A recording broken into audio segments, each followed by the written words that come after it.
Hey guys, Sarah Vass with Winfield Farm and Forage here with another video bit. How to brush, braid, and bundle your show horse tail in preparation for a tail sock. I get lots of compliments on our show horse tails around here. My feathers blend beautifully and smoothly into the length of our tail. I'm here today to show you the secrets behind my methods so that over time you can get that gorgeous look. First, I'm going to tell you that I will always try to start with a clean tail, washed and dried. And a clean tail deserves a clean brush, scrubbed and dirt-free. I'll have with me probably a few hair clips, basic things from the drugstore. As you watch me braid, I'll tie up those feathers to get them out of the way. I've got my tail sock in this pocket, and here's a cool tip. I'm always starting to braid without my rubber bands. When my young son was done with his little snack cups as a toddler, I discovered they were a great place to put my rubber bands and clip directly to my pants. I'm ready to start brushing out this tail. It's clean, it's dry, and now, before I can braid it, I want to make sure that, including the feathers, I have no knots. So you're seeing me take it from the back side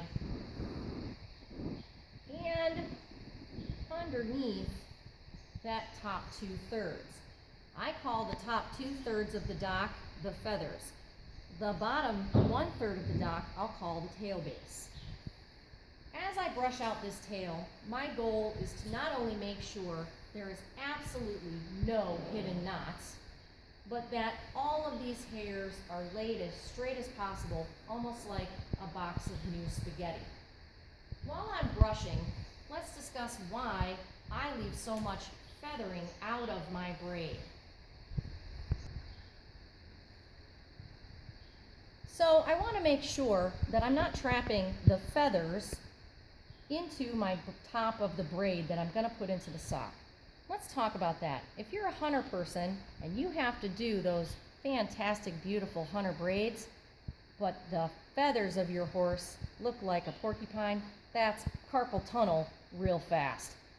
If you have a saddle seat horse, you can also have that awful bushy grandma's wig look and that skinny little rat tail coming down below because your feathers got torn and ripped and yanked being stuck in that sock. My horses here, and I'll show you at the end of the video, can use their feathers to swish flies, and those feathers cover my finished sock.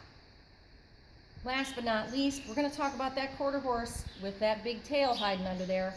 We want to cover that falsie as best as possible, so the more full my feathers are, the less chance that tail head is going to peep out and tattle on you. My tail is completely brushed out and knot free. I'm going to show you two ways to separate that top 2/3 of feathers from your 1/3 tail base. You can find that 2/3 point and with your fingers literally part that tail. The top 2/3 you can leave out of the sock. The bottom 2/3 you can braid up. Let's imagine I've braided that tail. This is how much your horse's feathers can hang. You can condition them, they can use them to swat flies, and it will protect that braid. This is an easy way and fast. The second method to separate the feathers from the tail base takes a little more practice and a little skill. I'm going to start brushing with my one hand while pulling down and away from the horse's body.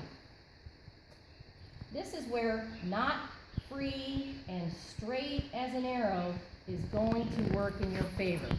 As I make my way down the full length of the tail base, I'll come under and over. I'm making my way down to the longest handful of tail hair. Once I have it there, I can give the tail a little shake. All of that individual feathering that's working on growing out shakes away from the long tail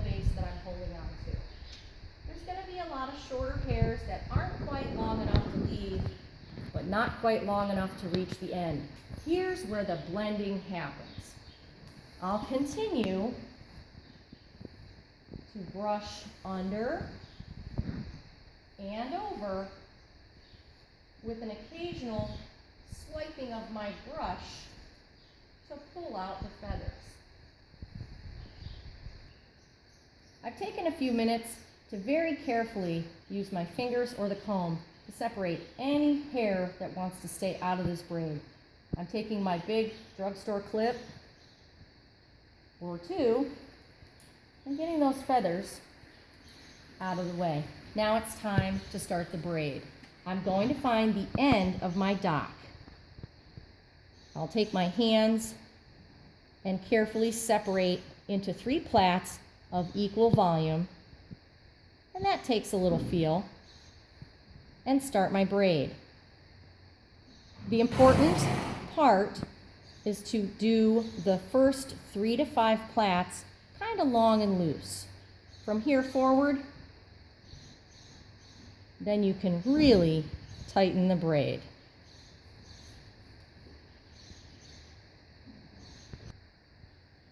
I finished braiding up the tail. Now it's time to do the bundle. Find the top of the braid plaits, and I'll put one finger in each side. Here's that base of the dock, so I'm definitely far enough away. I'll pass the braid through the right side of the center plait, and then the left side of the center plait. As you can see, there's a gap between the bottom of the dock and the top of that bundle. If I have a thin tail, I might wrap it a 3rd time, but never more than that.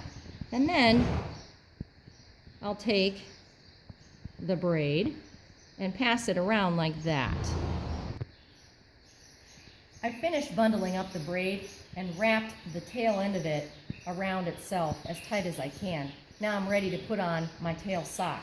How do I do that, you ask? Well, go to our Winfield Farm YouTube channel and look up our how to put in a tail sock, recycled socks, to find out how.